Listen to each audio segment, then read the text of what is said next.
Olá, sou Carolina Massari, aluna da UFABC. Fiz minha pesquisa na modalidade Pesquisa desde o Primeiro Dia, PDPD, sob orientação da professora doutora Karina Lucas da Silva Brandão e co-orientação da professora doutora Simone Rodrigues Freitas. O título e ponto de partida de nossa pesquisa é Rios como barreiras, testando o papel dos rios amazônicos no padrão de distribuição geográfica e especiação de borboletas do gênero Heliconius. A figura ao lado exemplifica os resultados alcançados com a reunião dos padrões de distribuição de cada clado, produzidos nesta pesquisa, com uma hipótese filogenética de Kozak et al. 2015. Neste caso, vemos o par de clados que formam o gênero, em verde o clado basal e em rosa outro clado. Vejamos na pesquisa sobre aves de Silva et al. 2019 um exemplo da hipótese de rios como barreiras corroborada. Observem os padrões de distribuição em áreas de endemismo. Cada cor corresponde a um entre rios, considerando apenas os rios mais largos como conformadores de barreira. A hipótese de rios como barreiras afirma que os rios, ao se estabelecerem, isolaram a biota e causaram processos de especiação. O resultado é que cada linhagem habitante de cada margem do rio se tornaria uma linhagem diferente.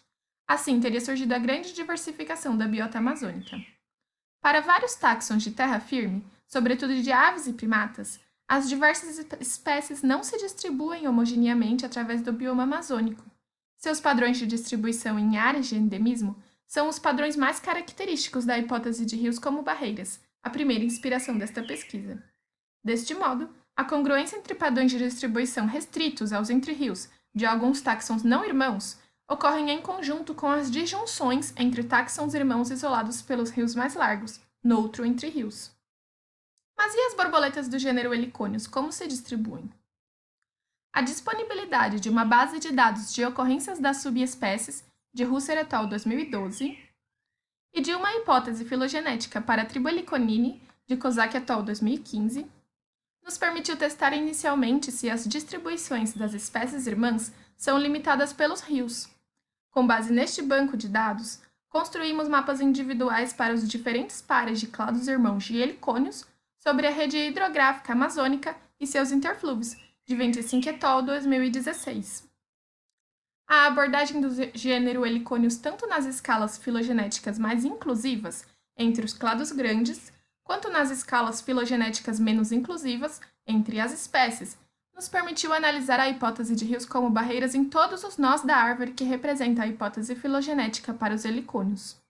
Os mapas construídos usando os dados de ocorrência de cada uma das espécies de helicônios sobre o shape dos rios amazônicos de oitava, nona, 10ª e 11ª ordem foram apresentados desde as relações taxonômicas mais antigas entre os diferentes grandes clados até as relações entre diferentes pares de espécies irmãs. Cada figura simula o momento de cladogênese de cada nó em busca de evidências para a hipótese dos rios como barreira. Vejamos os sucessivos pares de clados irmãos partindo da raiz do cladograma indo até as espécies terminais do complexo das silvaniformes, por exemplo. Primeiro dos clados maiores, até o nível taxonômico de complexo de espécies. E em seguida, chegando até os terminais, no nível de espécie. Usei o QGIS Desktop para transformar a base de dados .csv de Husser et al. 2012 em shapes da classe camada vetorial dos pontos de ocorrência de cada espécie e colocá-los sobre as camadas de hidrografia. Como um exercício iniciático, este trabalho equivale à distribuição geográfica do ancestral e à soma da ocorrência das espécies que dele virão a descender.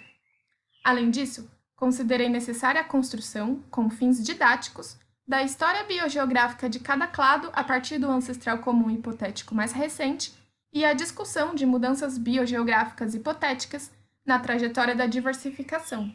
Portanto, a interpretação dos resultados em relação à topologia da árvore se organiza da raiz aos terminais. Além de contar uma história biogeográfica hipotética do gênero e explicar as repetidas vicariâncias entre Andes e terras baixas amazônicas, nossos resultados indicam que o gênero Heliconius não se distribui em áreas de endemismo clássicas. No entanto, apontamos uma alopatria importante com a bacia do Rio Negro como barreira entre as espécies irmãs Heliconius luciana e Heliconius pardalinus. Tal alopatria não é suficientemente explicada pela hipótese de rios como barreiras. uma vez que outros rios largos não tiveram efeito de barreira para helicônios pardalinos. Ainda, o Rio Negro só parece servir como barreira para este par de espécies irmãs e não para os demais pares do clado. Fomos do estudo do curso dos rios enquanto barreira física à dispersão das espécies, ao estudo das subbacias hidrográficas na construção de heterogeneidades e possíveis barreiras ecológicas. Já que os resultados das nossas análises não se equivalem aos postulados clássicos da hipótese de rios como barreiras estrito sensu, retornamos às demais hipóteses de diversificação da biota amazônica, revisamos suas premissas, ampliamos nossos objetivos ao avaliar os resultados para helicônios luciana e helicônios pardalinos.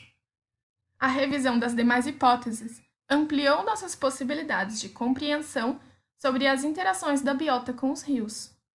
Para concluir, apresentamos discussões acerca da dinamicidade dos rios como barreiras, bem como da distribuição dos hábitats, e, por fim, sugerimos as contribuições que a alopatria das helicônios luciana e helicônios pardalinos nos suscitaram.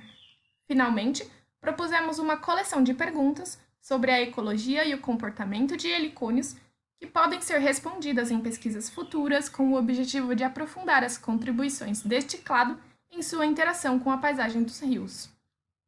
Grata pela atenção e boa leitura! Para dialogar, meu contato é carolina.massari@aluno.ufabc.edu.br.